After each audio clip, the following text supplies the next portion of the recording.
Kami dari lettingnya Baradae dari Barapana Nusantara datang ke sini untuk mendukung Richard Eliezer untuk dibebaskan.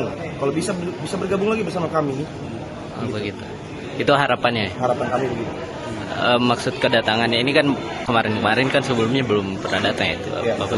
Ini apa? Ini pertama kali ini kesini. Pertama kali. Kami bukan pertama kali sih, sebenarnya sering kami kesini, cuman nggak ramai-ramai dulu. Lihat 2-3 orang. 2-3 orang ya.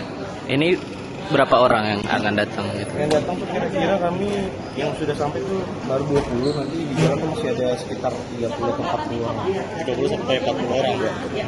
Angkatan lettingan dari Baradae. Baradae betul.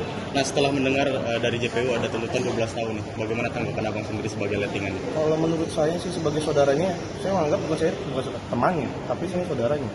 Karena saya dari awal kami dibentuk menjadi seorang Kopbrimopolri itu bareng-bareng. Dan menurut saya untuk itu saudara saya itu nggak pantas karena dia sudah melakukan kejujuran. Karena kejujuran itu di atas segalanya. Masa kejujuran nggak ada harganya? Dia yang membongkar.